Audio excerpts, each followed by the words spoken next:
The Pumpkin Giant by Mary E. Wilkins. A very long time ago, before our grandmother's time, or our great-grandmother's, or our grandmother's with a very long string of greats prefixed, there were no pumpkins.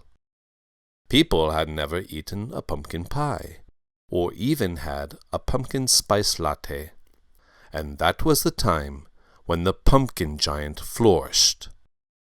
There have been a great many giants who have flourished since the world begun, and although a select few of them have been good giants, the majority of them have been so bad that their crimes, even more than their size, have gone on to make them notorious. But the pumpkin giant was an uncommonly bad one, and his general appearance and his behavior were such as to make one shudder to an extent that you would hardly believe possible. The convulsive shivering caused by the mere mention of his name, and in some cases, where the people were unusually sensitive, by the mere thought of him even, resembled the shivers one might get taking an ice-water bath on the coldest day of winter. Indeed, it was known by the name of the Giant's Shakes. The pumpkin giant was very tall. He probably would have overtopped most of the giants that you ever heard of. I don't suppose the giant who lived on the beanstalk, whom Jack visited, was anything compared to him, nor that it would have been a possible thing for the pumpkin giant, had he received an invitation to spend an afternoon with the beanstalk giant, to accept, on account of his inability to enter the beanstalk giant's door, no matter how much he stooped. The pumpkin giant had a very large orange head, which was also smooth and shiny. His eyes were big and round, and glowed like coals of fire, and you would almost have thought that his head was lit up on the inside with candles. Indeed, there was even a rumor to that effect amongst the common folk.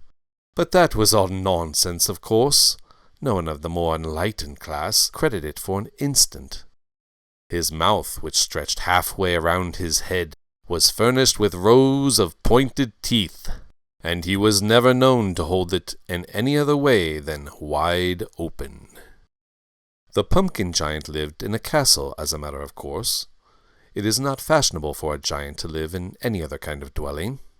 Why, nothing would be more tame and uninteresting than a giant in a 2-story white house with green blinds and a picket fence, or even a brown stone front, if he could get into either of those, which of course he could not. The giant's castle was situated on a mountain, as it ought to have been, and there was also the usual courtyard before it, and the customary moat, which was full of bones. All I have got to say about these bones is, they were not mutton bones. A great many details of this story must be left to the imagination of the listener. They are far too harrowing to relate. A much more tender regard for the feeling of the audience will be shown in this than in most giant stories. We will even go so far as to state in advance that the story has a good end, thereby enabling listeners to enjoy it comfortably, without unpleasant suspense. The pumpkin giant was fonder of little boys and girls than anything else in the world, but he was somewhat more fond of little boys, and more particularly of round little boys. The fear and horror of this giant extended over the whole country. Even the king, on his throne, was so severely afflicted with the giant's shakes that he had been obliged to have the throne propped up for fear that it would topple over in some unusually violent fit. There was good reason why the king shook. His only daughter, the Princess Ariadne Diana, was probably the fattest princess in the whole world at that date. So fat was she that she had never walked a step in the dozen years of her life, being totally unable to progress over the earth by any other method except rolling. And a really beautiful sight it was, too, to see the Princess Ariadne Diana in her cloth of gold rolling suit, faced with green velvet and edged with ermine, with her glittering crown upon her head, trundling along the avenues of the royal gardens, which had been furnished with strips of rich carpeting for her express accommodation. But gratifying as it would have been to the king, her sire, under other circumstances to have such an unusually interesting daughter, it now only served to fill his heart with the greatest anxiety on her account. The princess was never allowed to leave the palace without a bodyguard of 50 knights, the very flower of the king's troops, with lances in rest. But in spite of all this precaution, the king shook. Meanwhile, amongst the ordinary people, who could not procure an escort of 50 armed knights for the plump among their children, the ravages of the pumpkin giant were frightful.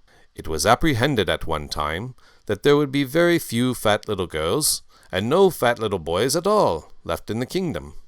And what made matters worse, at that time the giant commenced taking a tonic to increase his appetite. Finally, the king, in desperation, issued a proclamation that he would knight anyone, be he noble or common, who should cut off the head of the pumpkin giant. This was the king's usual method of rewarding any noble deed in his kingdom. It was a cheap method, and besides, everybody liked to be a knight. When the king issued his proclamation, every man in the kingdom who was not already a knight straightway tried to contrive ways and means to kill the pumpkin giant. But there was one obstacle which seemed insurmountable. They were afraid, and all of them had the giant's shake so badly that they could not possibly have held a knife steady enough to cut off the giant's head, even if they had dared to go near enough for that purpose. There was one man who lived not far from the terrible giant's castle, a poor man, his only worldly wealth consisting in a large potato field and a cottage in front of it. But he had a boy of 12, an only son, who rivaled the Princess Ariadne Diana in point of roundness. He was unable to have a bodyguard for his son, so the amount of terror which the inhabitants of that humble cottage suffered day and night was heart-rending. The poor mother had been unable to leave her bed for 2 years, on account of the giant's shakes. Her husband barely got a living from the potato field. Half the time he and his wife had hardly enough to eat, as it naturally took the larger part of the potatoes to satisfy the fat little boy, their son, and their situation was truly pitiable. The fat boy's name was Aeneas. His father's name was Patroclus, and his mother's Daphne. It was all the fashion in those days to have classical names, and as that was a fashion as easily adopted by the poor as the rich, everybody had them. They were just like Jim and Tommy and Sarah in these days. Why, the princess's name, Ariadne Diana, was nothing more or less than Mary Jane or Peggy Sue with us. One morning, Patroclus and Aeneas were out in the field digging potatoes, for new potatoes were just in the market. It was slow work with them, for Patroclus had the giant's shakes badly that morning, and of course Aeneas was not very swift. He rolled about among the potato hills after the manner of the Princess Ariadne Diana, but he did not present as imposing an appearance as she in his homespun farmer's frock. All at once the earth trembled violently. Patroclus and Aeneas looked up and saw the pumpkin giant coming, with his mouth wide open. "Get behind me, O my darling son!" cried Patroclus.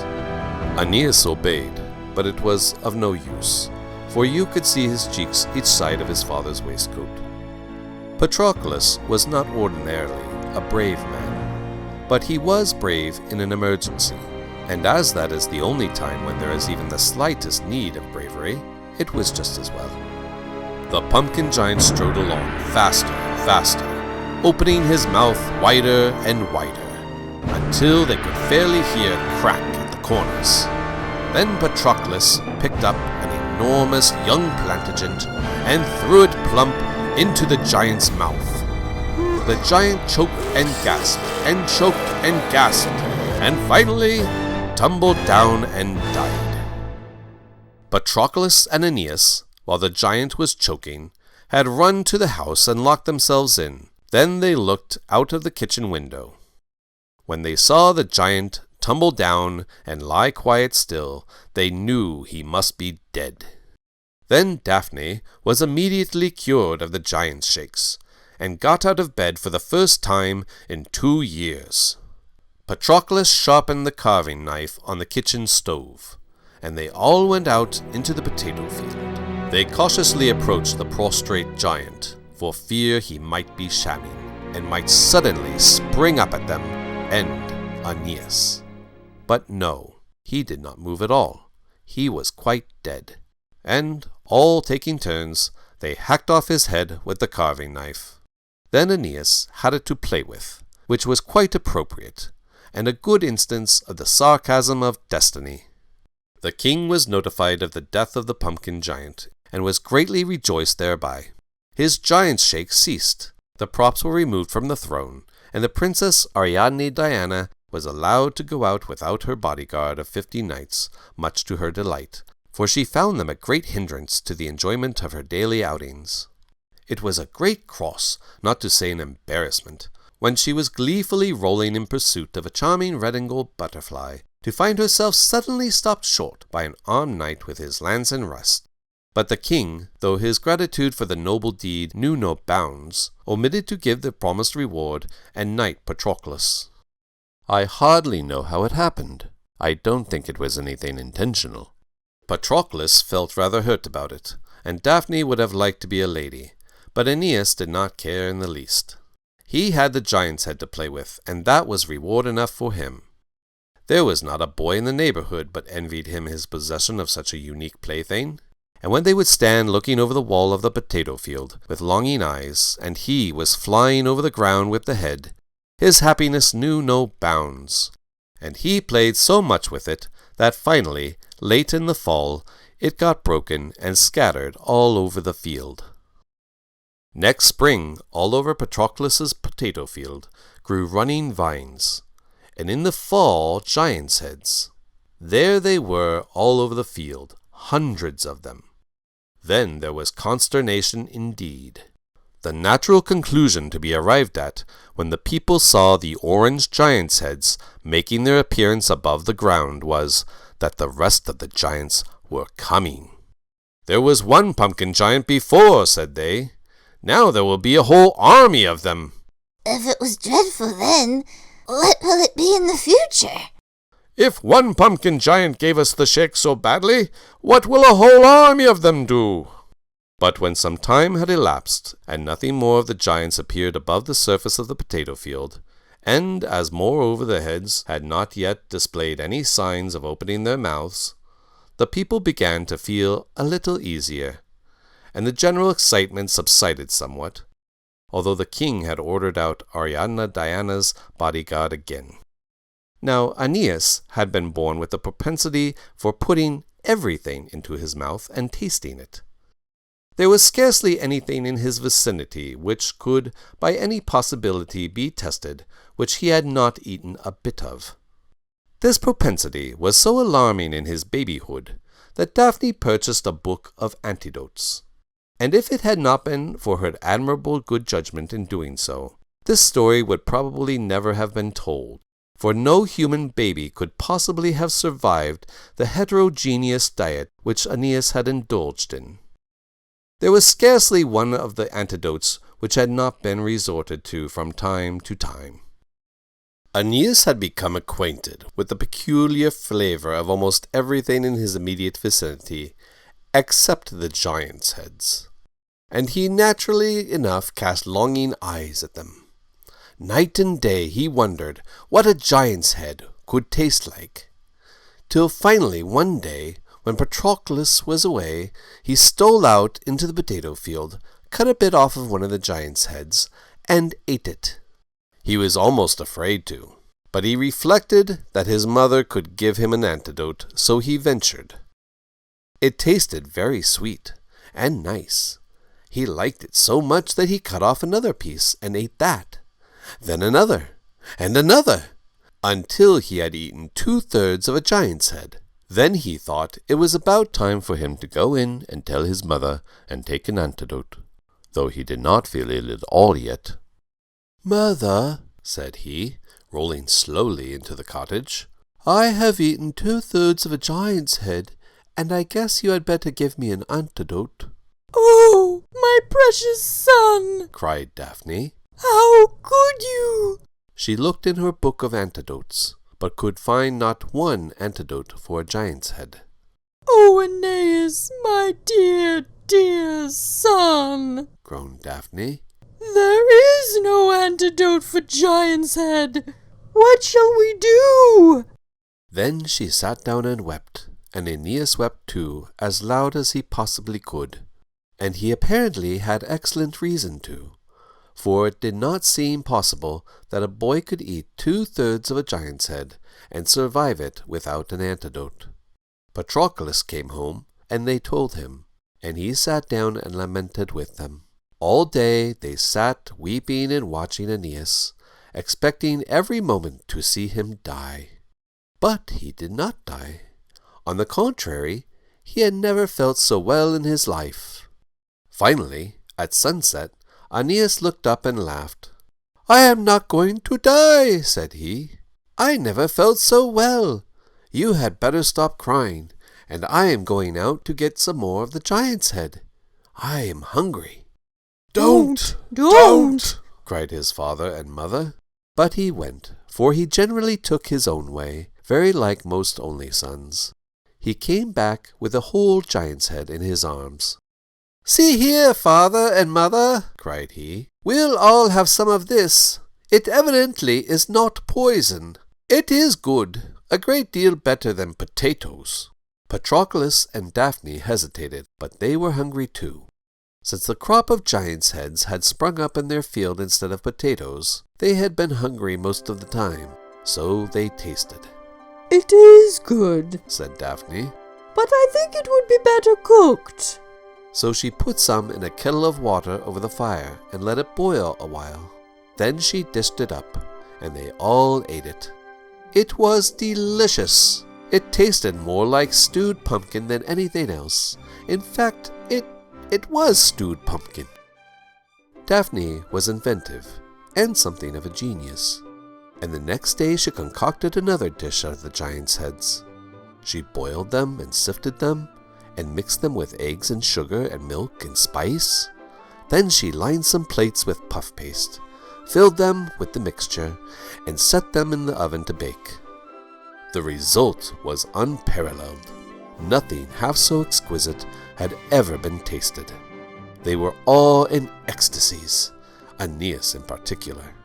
They gathered all of the giant's heads and stored them in the cellar. Daphne baked pies of them every day, and nothing could surpass the felicity of the whole family. One morning the king had been out hunting, and happened to ride by the cottage of Patroclus with a train of his knights. Daphne was baking pies as usual, and the kitchen door and window were both open, for the room was so warm. So the delicious odor of the pies perfumed the whole air about the cottage. "What is it smells so utterly lovely?" exclaimed the king, sniffing in a rapture. He sent his page to see. "Your lord, the housewife is baking giant's heads pies," said the page, returning. "What?" thundered the king. "Bring out one to me." So the page brought out a pie to him, and after all his knights had tasted, to be sure it was not poison, and the king had watched them sharply for a few moments, to be sure they were not killed, he tasted too. Then he beamed. It was a new sensation, and a new sensation is a great boon to a king. "I never tasted anything so altogether superfine, so utterly magnificent in my life," cried the king. "Stewed peacocks, tongues from the Baltic, are not to be compared with it. Call out the housewife immediately." So Daphne came out trembling, and Patroclus and Aeneas also. "What a charming lad!" exclaimed the king as his glance fell upon Aeneas. "Now tell me about these wonderful pies. I will reward you as becomes a monarch." Then Patroclus fell on his knees and related the whole history of the giant's head pies from the beginning. The king actually blushed. "Oh, and I forgot to knight you. "O noble and brave man, and to make a lady of your admirable wife!" Then the king leaned gracefully down from his saddle and struck Patroclus with his jeweled sword and knighted him on the spot. The whole family went to live at the royal palace. The roses in the royal garden were uprooted. The giants' heads, or pumpkins as they came to be called, were sown in their stead. All the royal parks also were turned into pumpkin fields. Patroclus was in constant attendance of the king, and used to stand all day in his antechamber. Daphne had a position of great responsibility, for she had superintended the baking of the pumpkin pies, and Aeneas finally married the Princess Ariadne Diana. They were wedded in a great state by 50 archbishops, and all the newspapers united in stating that they were the most charming and well-matched young couple that had ever been united in the kingdom. The stone entrance of the Pumpkin Giant's castle was securely fastened, and upon it was engraved an inscription composed by the first poet in the kingdom, for which the king made him laureate and gave him the liberal pension of 50 pumpkin pies per year. The following is the inscription in full. "Here dwelt the pumpkin giant once. He's dead, the nation doth rejoice. For while he was alive, he lived by eating dear fat little boys." The inscription is said to remain to this day. If you were to go there, you would probably see it. The end.